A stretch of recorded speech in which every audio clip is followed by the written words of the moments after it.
Okay, so I've been extraordinarily fortunate, not only to sort of work with Amanda on this, but then to sort of ask Amanda, who would you most like to kind of read alongside you as part of the launch event? And she mentioned Maria, Karenjit, and James. So I'm really looking forward to hearing from them. So first up, we have Maria. I'm going to spotlight you, Maria, and read out your bio.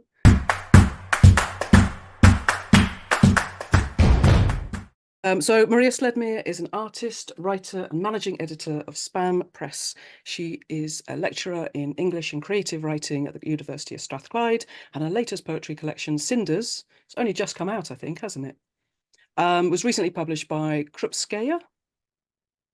Other books include Woundscape from Osmosis Press, An Aura of Plasma Around the Sun from Hem Press, Cocoa and Nothing with Colin Hurd from Spam Press. There's so many. Visions and Feed, and the Luna Erratum. And in 2023, Maria was included in the Saltire Society's 40 Under 40 list, celebrating outstanding Scottish creatives. I'm going to put some of the links to those books in the chat, but Maria, please, over to you. Thank you so much. Thank you, JP. It's really great to be here. Can everyone hear me? Sweet. Yeah, Amanda, this PDF like chapbook, I'm so excited for it. I feel like the seasons is my favorite kind of, it conjures so many things. And I'm thinking a lot about titles at the moment. You know, just rambling through my brain, and yeah, I've just downloaded it, so I'm excited to read. I'm going to read from Cinders, which, as JP said, is very new. It came out in mid-February, and it's my first US book, so it's got a kind of interesting time as a flat circle release distribution schedule. You can pre-order it from SPD, but it's kind of coming to a bunch of UK bookshops. If anyone's having trouble finding it, just drop me an email and I'll try and help. So I'm going to read from that. Okay. Feedback. I adore the word cinder, the instant dipped red bitch gold of the right to die heard in birdsong, emptying our streets of petroleum. Bad choruses fill the glittering halls. I have spent my life dusting and polishing, respectable as skin. Cinders fill my mouth when I cry, filling the mask with dry nothings so it billows. Many fires started already by words, can't say, my lips are cracked and scorched meritocracies. The fire is poor and funded by life's particulate matrix. A melody remaining that flakes inelegantly through mottled vowels and starlings in labor. Motes of them wild and gorged on eyes. The person who lit this initially is gone. All wishes. We value your opinion.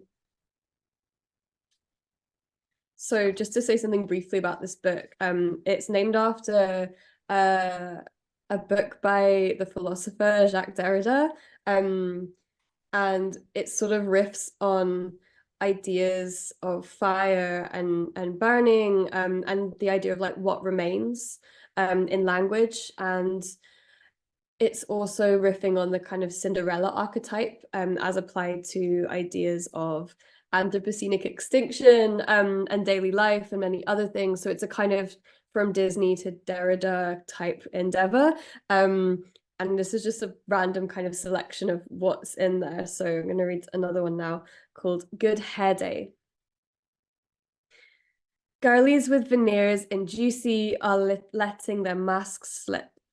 In a few years, Byers Road will be pedestrianized, and the rollerblading populace gliding angelically around us will have good hair, and the younger among them will ask, should I get this food my friend has, even though I'm not hungry? Each time I go to the juice shop, I feel adventurous, remembering chips and cheese or the kissing sessions of my early 20s. It's bad to imagine things ending, so we keep posting to ward off oblivion, knowing the future will see that we had daily life, long filtered, the salt in my food shared oceans with the salt you cried on my shoulder. Podcasters say love is not a scarce resource. I know happiness is coming my way when I see how beautiful my friends are in selfies, their holiday outfits worn to the hairdressers, supermarket or botanical gardens, brushing past us from other lives to order blue slushies. I love them. They look healthy. I love them so much sometimes I think, why can't we all find a way to do this? You only got a bit trimmed off the ends. You tie and untie your bike. You take no time at all to reply. You're restless but filled with goodness. You rinse in vinegar, big salad, aniseed cola. I taste you. The spokes are broken from absent crashes to crashes. You are so independent music. I enter Zoom marathons with myself on mute in black and white beside you. Later in the glass house, I hush from green of the news refreshing. These flowers know nothing of supply chains and war. They just want sunlight, air, and water. Many times I have wept softly in their import humility without asking. When I wake from plenty sleep, a difference inhabits my skin. You buy me lunch. My gratitude is a pair of corduroys, red and flared. Now I walk around old neighborhoods with the warm inexplicables and listen to Jenny of Al's American Coffee for the 11th time this week. I went away. I went away into the normal water to not go. I left my suitcase on a train in this dream where life was into caravans, wholesome. And the girl, I was also a boy when stirring noodles in a pan alone on Friday. These habits aren't mine. I slept facing your face with the silence of a silent movie inside us, kissing and crying. I was so tired. She cut her hair entirely. I saw this film as a child on the telly. In the aching weekend persecution, I was bad as the rain, not listening. You should eat while it's warm. That girl in the shop was blonde. She was coming off Mandy at 1 a.m. to wonder what night is ending in different cities. When you ask me again about food, I'll say, yes, you should get it while you can. Hold it warmly. Do the endless night as your mother held you or not as a child. You will bring this to the person who is waiting for you in the dream you haven't dreamt yet, glowing potato between perfect teeth. You're up for it, shaking hairpins from highlights. It's all plotless, but we ran away from the demand, and in doing so, messaging is care.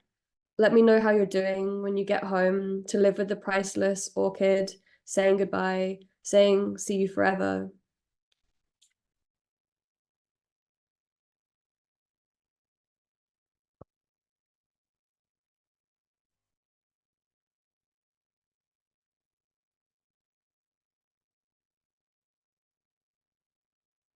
Sonnet for Bambi. The LED reindeer in the garden of fallen. Two of them, twins and neighbors of the imaginary frangipani I harvest from Marianne's Instagram. Pink is my rage of progesterone. It is fruitful to have 3 Christmases, one for every household I am permitted to visit, and with bells on my knuckles or nipples, I give what is supposed of me, passing at the mirror's deliverance, somebody else's Disney princess virginity, easy blusher, red ribbon. I've paid so much for my hair. I wish I could save my mother.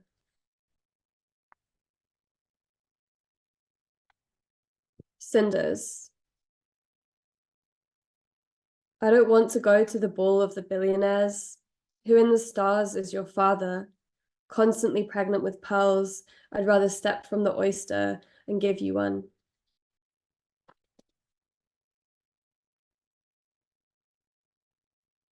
Creaturely dislike. Exegesis of clitoris. I have eaten the midi siphoned from loneliness, phoned my bosses, 2,000 unrequited longings, literally in the alien event of fruit, mingled and silvered by seeds rheumatic mandible, willed mercy from general red, devotional handicraft, any tingle of underripe diamond ghosted by collegial spirits, a field theory pressed into vinyl, deficits of candor sipped from your warm bohemian chops.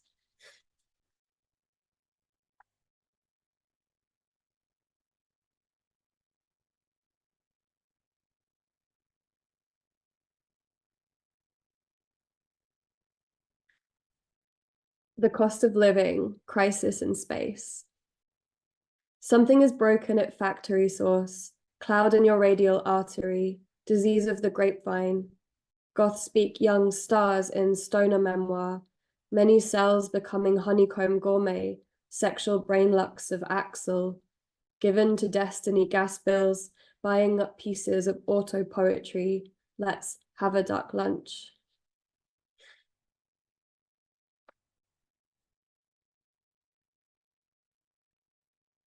Neurogram. Lucky gulls encounter their own error. All responses are programmed to handle it, protect the computer's integrity rather than express true pain. Custom fidelity of elm, imaging nerves anywhere in the body. These events do not elicit the same experience. Periphery, glitch, tectonic, emotional autotune. Of mental health awareness, moth in a plath burlesque. One thing led to another. I am.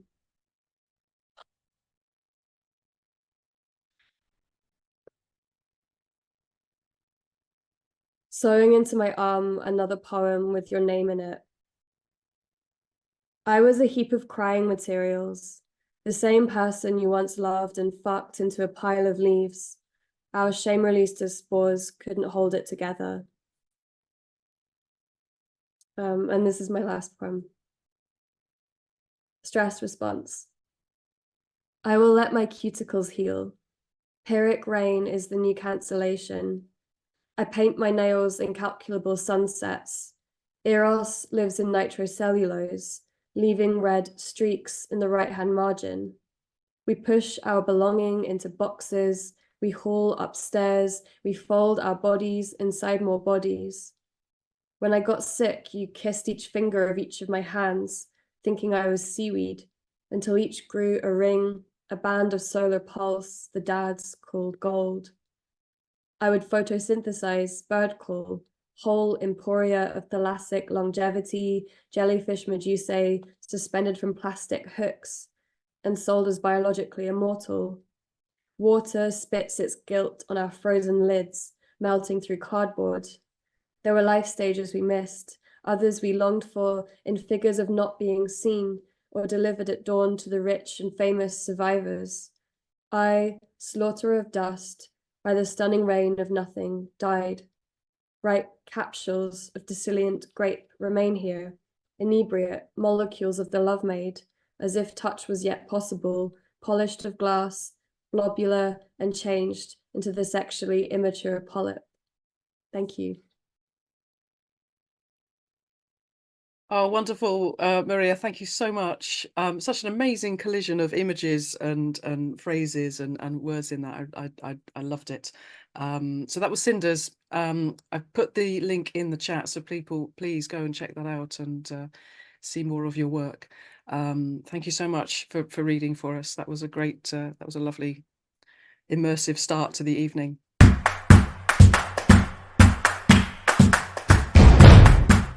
So James Knight is a poet, artist, performer and publisher based in the UK.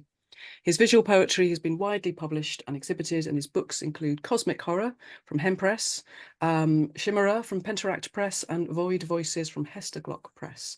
I'll add the website links and other things in the chat. Let me mute myself and then James.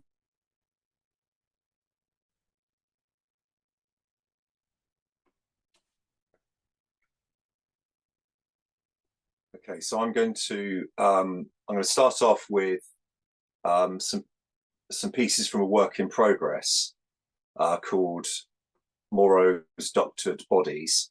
It's kind of inspired by H.G. Wells' The Island of Dr. Moreau. Moreau is this ambitious and relentlessly immoral scientist who seeks to splice creatures together, and he adds human features to other mammals in a sort of experimental fit of vivisection. And so I was interested that it was a book that really fascinated me, and I used it as a springboard to hybridize all sorts of materials. So so the act of poetry, I suppose, is one of hybridization and kind of vivisection of the living material of other people's work. And so there's bits of all sorts of stuff in there, including excerpts from screenplays from films like Alien and The Thing. There's also quite a lot of Shakespeare, because The Tempest in particular centres partly around a kind of Moreau-like figure, Prospero, who is also this sort of awful artist and tyrant, and includes these incredible hybrid creatures or ambiguous creatures like Caliban. So anyway, I don't know if the slides, JP, are the slides going to work, do you think? Here we go. Here we go. Right, fantastic. So I'm going to read, while you look at the slides, I'm going to read some of the material from it. It's currently nearly 350 visual poems. So don't worry, you're only going to have to look at 10 of them. Okay, here we go. Be not afeared. The isle is full of noises, sounds and sweet airs that give delight and hurt not. Sometimes 1,000 twangling instruments will hum about mine ears, and sometime,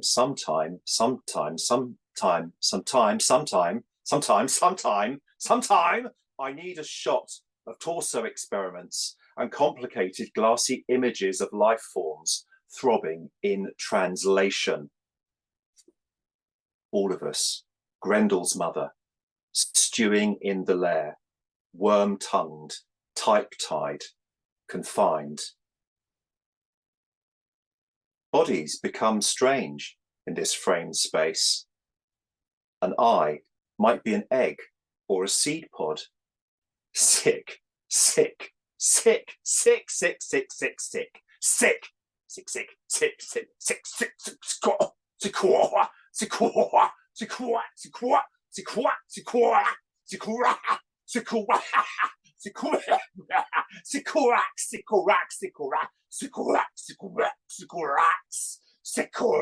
my dam. The present footage is of a genetic wasteland. A maze of life data stretches cold. I endowed thy purposes with words that made them known.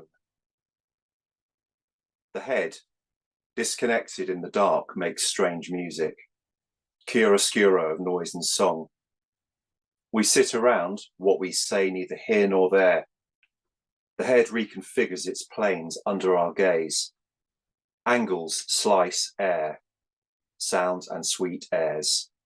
All this from Orphic memory.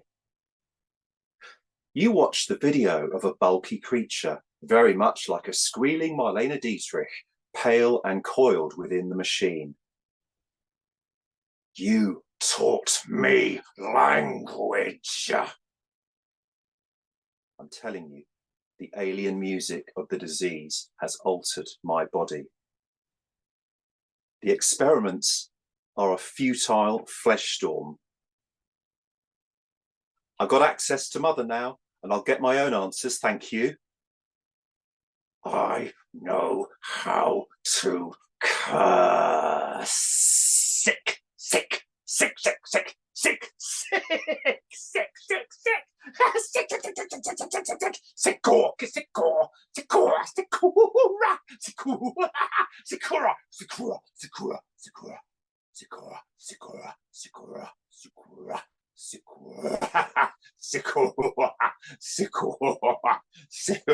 Be not afeared.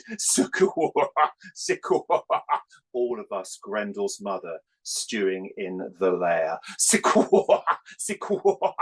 Be not afeared.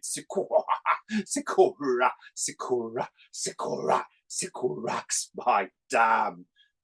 All of us, Grendel's mother, be not afeared, all of us. The present footage is of a genetic wasteland, all of us. The present footage is of a genetic, all of us. All of us.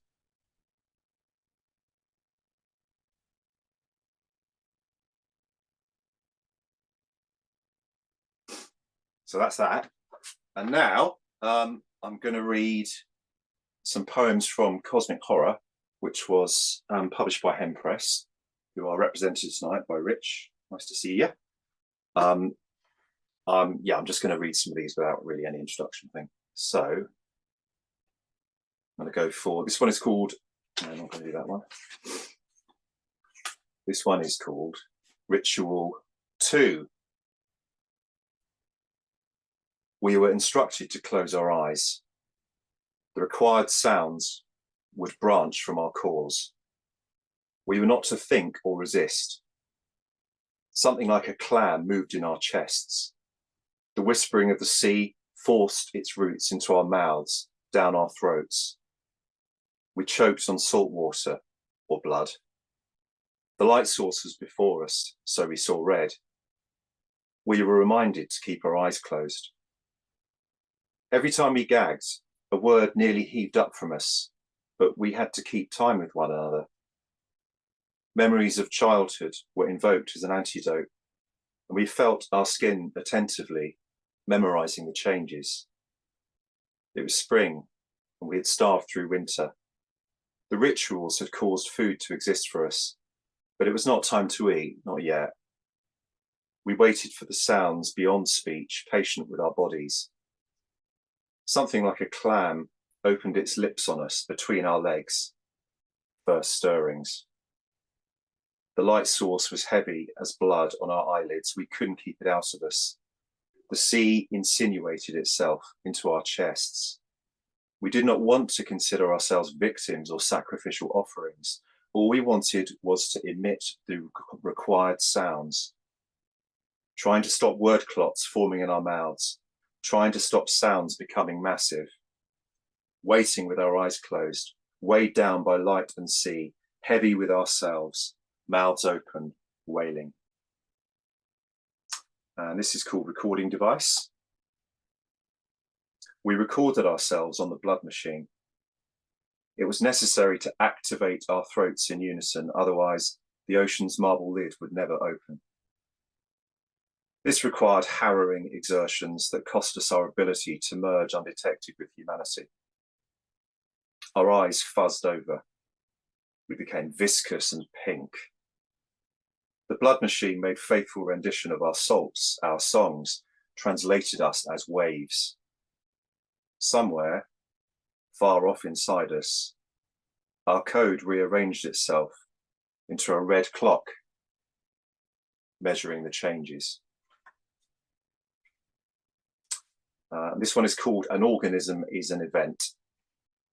0. Skull. Yellowing page. A listening from inside. Pulpy red night. Fevered hum of a road, a network of roads. Lapsed time-light filaments. Flickering synapses. Or soft skull, holding wetly hard, weird intersections. Spiny night bristling in my skin. Even the orchestra is smoothed out by my tinnitus. 1. There are probable responses to the given circumstances which are calculable with time and patience. Probable scenarios observed up close, fixed in your gaze, or liquid skull, because all solids have a melting point, cream dripping, pooling about frozen cells, or skull-shaped cloud of possibility, there on the yellowing page, there in blank and white. Okay, I'm going to do one more if I may. I'm going to do, okay, this is called Write. R-I-T-E, not R-I-G-H-T. You have to press yourself to the warm electrodes. Allow your torso to be enveloped in something like the sea or blood, and the voices will inhabit you. In an operation unlike any poetry you have ever heard. There is a small risk of drowning. They will sit behind screens, impassive, unblinking, perhaps indicating state of mind by jabbing the dark glass. That's me. Wonderful. That was just fantastic, James. Thank you so much. What a treat to have hear you read and to see your work as well. Thank you so much for sharing Doctored Bodies. Is it still work in progress, or are you kind of getting to the end of it now, or is it kind of like a long-term project? Well, I keep thinking it's done and then it's not. So there is an iteration of it, which is about 40% of the material. I was able to somehow get it into a structure, but I've kind of kept making stuff and going off on sort of weird tangents with it. So I'd like to think it will keep me busy for a while, and I don't really want it to stop, so I don't really want it to be finished. Yeah, I feel it's going to have lots of different iterations, but maybe that's appropriate for the work, isn't it? So thank you so much. That was wonderful to see you perform and hear your work.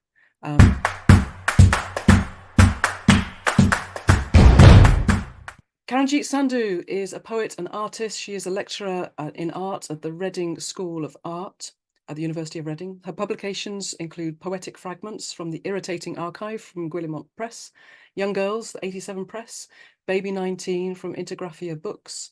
Her work is featured in Judith, Women Making Visual Poetry, and the Blue Notebook, Journal for Artists books.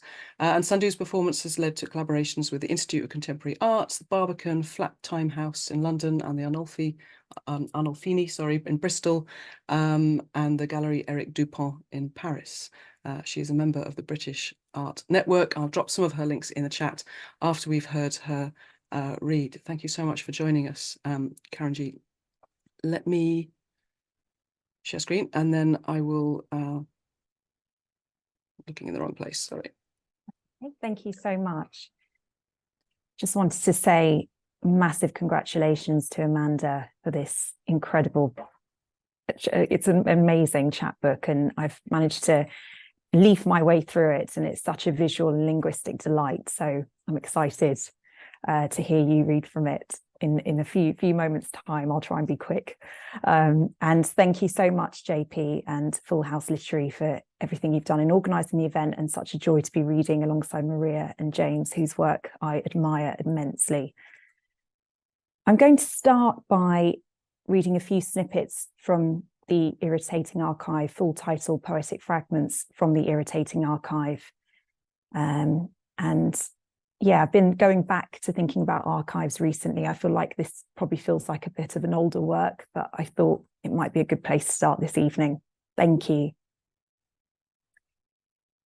The year is 1934.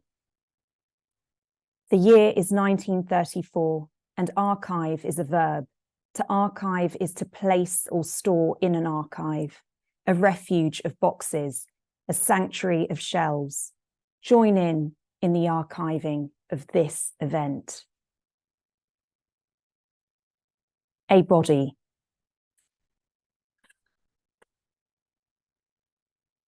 A body of work is no different from a body of water, which has a body of intent found in a body of leftovers that is not only a body of proof, but is also the body of a porpoise, which is now categorized as a body of husbandry, a body of truth, a body of worth, and thus a body of approval, as opposed to a body of suspicion, full-bodied body. Unhappy moo. Separating from mother was counterproductive, a burden outstretching the boundaries of regret. Hives popped up in the morning rush, hives of polarized plants in an hour of clash. Clash hour is the hour of shouldering the burden which pops the rash on the skin of cows, unhappily mooing in bathtubs of loss. Ooh, moo, ooh, emergency swelling lips and suspicious looks from the passers-by. Unhappy board this train. Its roof leaks nasal congestion and milk. Ooh, moo, no, goblins. Moos, open. Tombs, oot. Throat scratch with cries, ooh, obedience, and waves, opinion. Plug into an anti-booty network. This network is mothers. these tactics which drag and coof are the tactics of moother. Moother's milk is runny and itchy, sample size. The train beats through emergencies, of wheezing and assembling ecology, all in the outside. Outside faces civilly press their skin against a rule of glass wind, all panes, lacking tools to run, instead arrested, regretted, affected. Touching old books. Her hand wept as it touched the paper vellum, waxed. An African baobab tree extended a branch to the sun. The east shone a torch on a fragile creature battling the forces of oblivion. In the foreground, a paper curl lifted, breathless. Ink split its guts on nature, devoting itself to the war of the itch. Curl, finger lift, cut. Keeping mankind at arm's length, a chest busted, itch. Speaking of books, leaning over windowsills, drooping ink on rodents below, the elements crept closer to clumsy hands suffering the wear of time. Hand, lift, cut, itch. Mouldy neckline.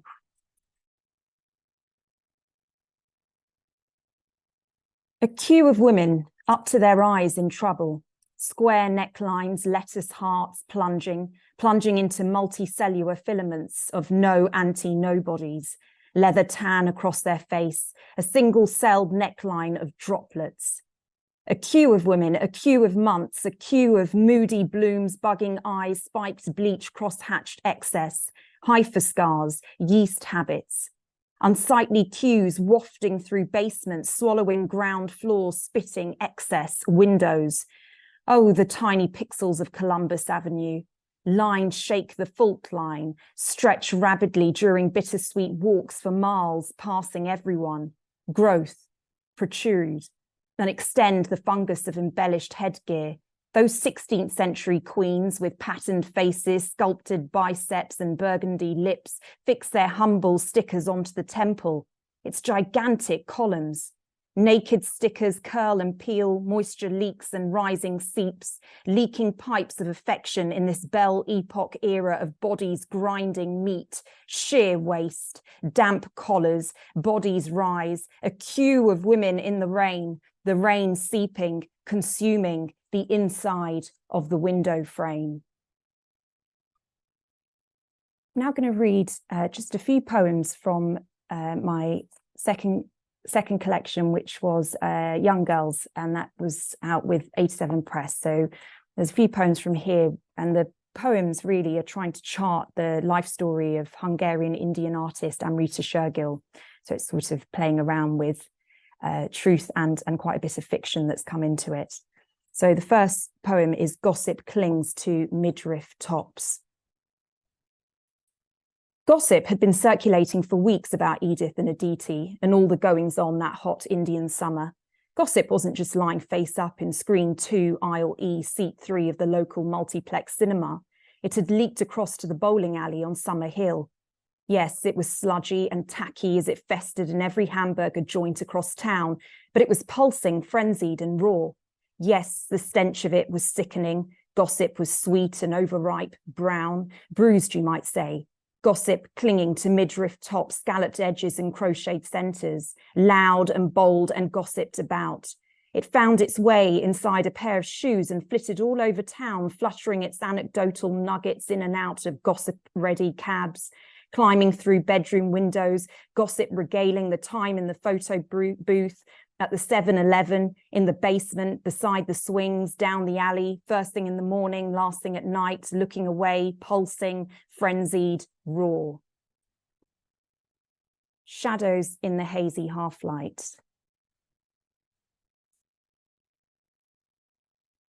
Distance, the in-temple cave A, floating thought lost A, trees, pine, cast shadow A, fire A before body naked A, invitation, Maharajas A, mountain, the of side dark, the on life A, soil of Sandcastle A angular, silhouette A town hill, the marked stone turquoise A palette of blue, green blue, a hump in the middle of a rouged lip, a summer house, vacant, a carafe of rosewater, a rickshaw waits under a peacock canopy, a sudden rush of thrills, a gust of cold mountain air, hazy and iffy, and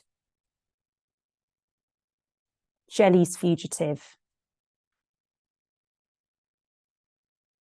Remember from the age of 5 and every year after, your mother hosted these birthday parties for you in your front garden. Long table covered in multiple sheets of green crepe paper, sellotaped together, fading in the sun.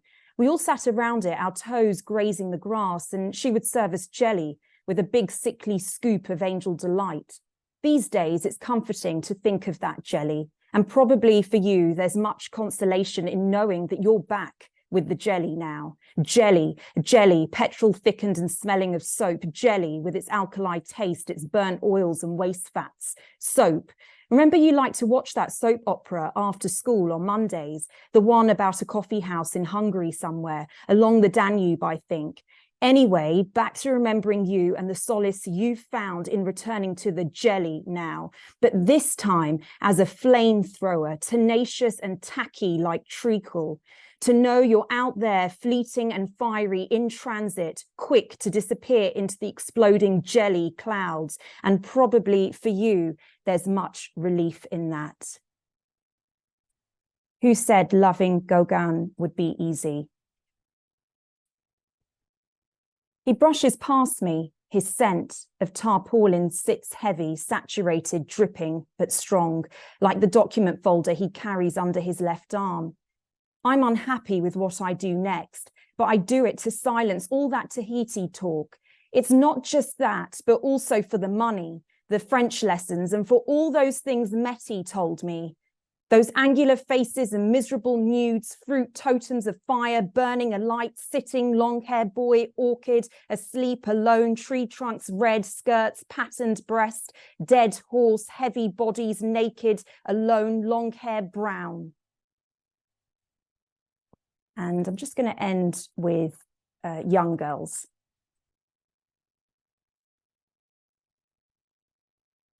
Young girls. Did you make it back to the reservoir of sadness? Did you watch it throb and vomit sugar-coated teardrops like the ones you'd catch inside striped cones, upside down? You'd always turn yours into a hat. Cones filled with sweet sobs, heaped residue high, ready to swap gloop stickers, marbles hot, sticky, feigned happiness inside the corner shop, beside the high road, in the shadow, the reservoir. Thank you so much.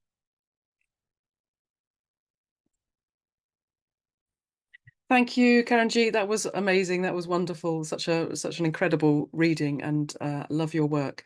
I feel we've just had such an almost embarrassment of riches so far. It's been just all three of you, so such fantastic work. Thank you so much for sharing it. It's been a real privilege to feel like it's a private viewing, you know, which is great. So thank you all so much for that.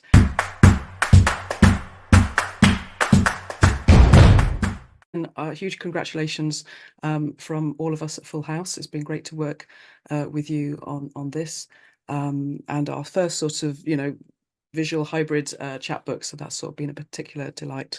Let me read your bio, and then I'll let you take the controls to share some work on the screen.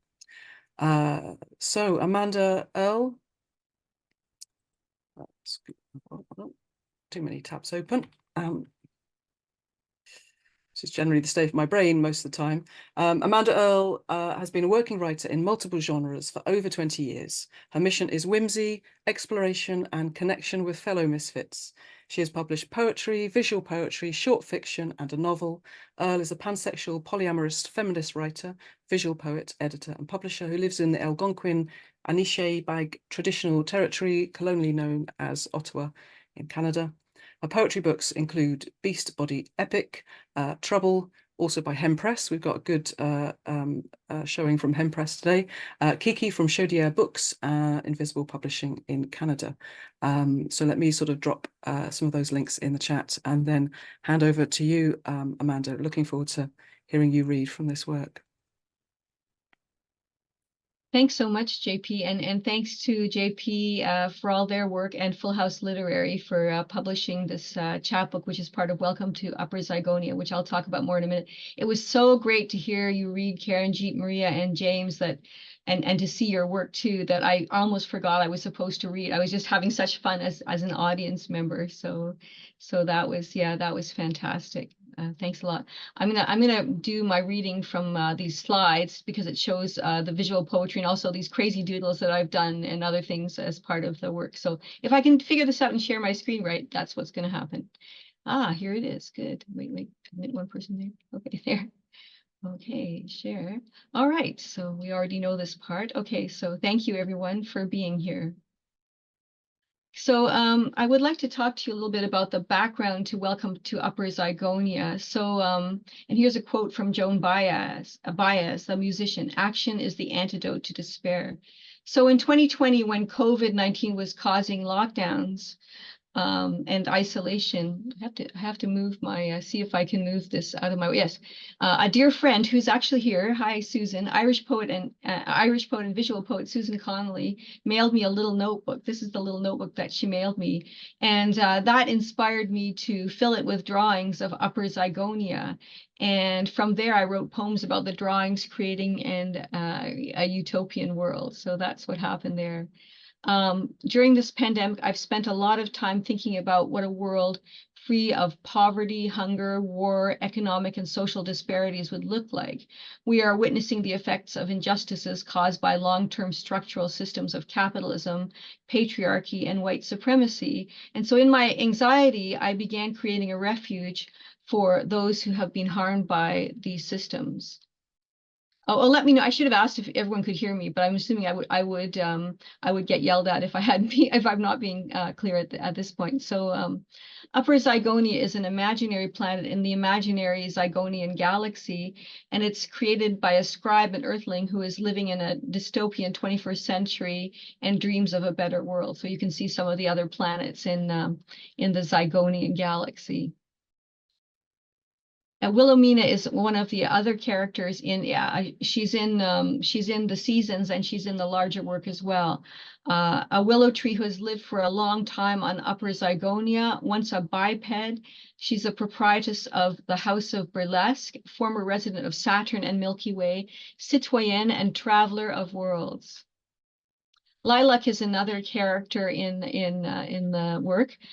They're a former Milky Way resident and orphan rescued by Sparrow, who I don't think I go into Sparrow in the seasons. Lilac moves to Upper Zygonia and lives with Sparrow and Silver, another character. The flowers are Ivy, Violet, and Orange. They're roommates on Upper Zygonia, and they are dancers at the House of Burlesque. These are my crazy doodles I did. Okay, so this is the start of, this is the first poem in the seasons. And here's visual poems as well that are throughout the book. Purple, the season of mourning. Feast and drink beer when the tree falls. This is a life. Soak, mash, and ferment in the forest. Fruit trees bloom a very long time. Acquire chance near giant trenches full of bread and fallen fruit. Sugar, minerals, and decay make a mead from a past. Start of the season of growing yeasts, melon rinds, and preserving foods. Full brewing, in other words, by the trough load, cool fungi, protozoa, and bacteria mix in warm infusions. Huge vessels, inhabitants don soft cloaks of zygonite wool, dance in the purple leaves and blossoms. Dragons glisten mauve fire, ravens with their burgundy wings, feathers dropping on the feast of grief, words fail. A wall of crushed zygonite crystals, the bark of the dead, stains from berries, the mourners kiss the wall, a lone violin can be heard in the depths of the forest. The skies are lilac, the planet howls as geese fly over the half moon. Ocean waves curl into the tide, fox eyes glow amethyst in the dark, lips stained with purple cherries, the shredding of leaves of paper of grief. The body transforms into a tree, the tree lives for centuries, all is connected. When it falls, build a fire, burn the wood to purple ash, turn the ash to lye, wash your body with the soap, the sky weeps. Wander the road of grief to mark a life, stand on each stone, in the water, and leap onto the next. The ground absorbs the tears of the grieving with the fermented matter of life, berries, blossoms, absence. Nights come early as the heat changes to cool air, and the smell of grief wafts on the breeze. The light is hazy. Sparrows fly over fields of lavender. The apothecary offers a wine-dark elixir after a tree dies. Night crackles with the sound of dancing over the fallen leaves. The wind gathers and spreads over the land and sea, the rivers and into the gullies and streams between rocks. A new tree will be planted where the old tree used to be. The mountains bloom in wild heather, perfuming the air. Candles burn in the windows of homes throughout Upper Zygonia. Small circles of glowing zygonite stones mark the absence. Inhabitants dig ditches, add fruit, sugar, and yeast, old bark, branches, and leaves, fallen feathers, and soil rich in loam, decayed moss, and ashes. There are belly dancing and tarot readings, gatherings, and feasts for the entire season for those who don't want to be alone. Lilac, a solitary creature, builds a house of cards in a home shared with Silver and Sparrow. There is consolation in the build, balance and precarity, catharsis in the knocking down of the tower of mauve and burgundy, ancient earth royals and numbers. The scribe imagines grief, dreams are filled with purple, the color of mourning. Awake for Wilhelmina. True identity, mother, father of branches to contain gentle winds. Huge crowned canopy, serving as metaphor for immortality from ancient times, far traveling roots seeking water, revival, the weeping edging ponds and lakes with dying love. Elongated leaves truly blossom, sweeping expanses of loss, stylized, dense drooping branches inspire artists. Quite the protagonist, burlesque dancer, socialite, then a leafling nymph, surveyor of uncommon love. Wise willow, witness to centuries, rejoice the wispy leaves known as magic, roots embracing over moons along this swaying day, boughs entwined beneath tears, which harden to zygonite, flames chariot across the sky, the heat, rituals of thunderbolts mark the land in scorches where mourners weep, memories are thick with willows. Green, the season of renewal. Out their greetings, voices ringing like green, welcome home to all the newcomers. Sea dragons sleep fathoms below, flare in the sky, on the ochre green trees, their emerald wings full of chlorophyll, a luxury of the river of memory. Those trees with messages for space sailors, companions to the leaflings, up houses, frogs croak, seeds of willow, cypress and older trees in verdant meadows, ferns flutter the citrine light of utopia, season of green from upper codes to ocean floors. Parrots weave unknown wild grasses, wild ivy, curls for many years, many. The willow has witnessed roars of engines, so many dying planets. Upper Zygonia will bring refugees the song of trees. Sudden chartreuse leaves tremble in tears as they land and water the season of green. Wilhelmina watches sparkling cause over the aquamarine seas, where in the depths of dreams swims prehistoric Zygonia. Willow spreads catkins, savoring forests. Upper Zygonians plant on the waves of glass. The mermaids recline on the mossy banks, flashing their fishy tails. Orange, the season of energy. The scribe arrived during the season of orange. The rocket was its own theater, touching down with flames and roaring onto the beach. Nearby goldfinches flew out of a tree to mingle with the tiger lilies. The planet looked like a deep sea of orange from above. A raucous celebration underway included bonfires. Accompanying the scribe was Sparrow, who flew happily into the vibrant empire of dancing. This is the season of energy where Upper Zygonians are animated by a bubbling spirit to build and to care for others. They howl and sing as they make shelter for those who need it. Chefs grind up spices for special nurturing feasts with cinnamon, turmeric, and red pepper flakes in jars of cloudberries from the swampy bogs of Lesser Zygonia. To make a flavorful and joyous nectar, bakers concoct orange loaves and layer the sponge with marmalade. Nights are full of silent fireworks blazing in the shapes of tigers and orioles. The scribe writes it all down on a warm evening on the porch of the home he shares with the ink maker, who has given him a pen with ink made from forage leaves and berries found in the autumnal forests of Greater Zygonia. The scribe's notebook is a pale peach soft leather. He managed to salvage at the last minute from his burning home on Earth. Some of its pages were burnt at the edges.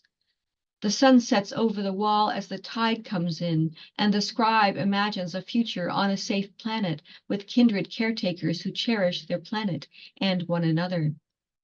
Thank you. Thank you to JP Seabright, Leah Butler, and Full House Literary, the City of Ottawa, and the Ontario Arts Council who funded Welcome to Upper Zygonia, to the readers, Karenjit, James, and Maria, to my blurbists, Katie, Dan, and Rob, and thank you for being here, Katie and Dan, and thank you to all of you for being here, and thank you to those who purchased the seasons. Thanks. Thank you so much, Amanda. Thank you. I feel like one a huge round of applause, but I know that's weird over Zoom. So it's there. It's in our hearts coming to you. And thank you so much to all four of you for reading. You know, I never really noticed the tiger lilies in there. It's funny, isn't it? Because we're both big fans, and I happened to see them play the other night. But it was wonderful to have the whole experience of you reading and seeing your artwork and having it in the context of all these fantastical creatures and myths and imaginings that you've created. What a wonderful positive thing to sort of come out of you know, a terribly difficult time during the pandemic. So thank you so much for sharing it with us. I'm going to drop the link to Amanda's book into the chat again as a very unsubtle reminder to please support creatives who are sort of sharing their work with the world. We've made them exceptionally cheap so that people can enjoy the work, and we've made them sort of as digital chapbooks, so they're easy to kind of share and to read in whatever kind of method you'd like to read them. So all four of our first set of publications are on there for you to check out. Thank you again, Amanda, for sharing your work with us, and thank you, huge thanks to Karenjit and James and to Maria, and as you say, to the people that have supported all of our chapbooks and yours most recently with their blurbs and everyone's sort of support. Thank you so much.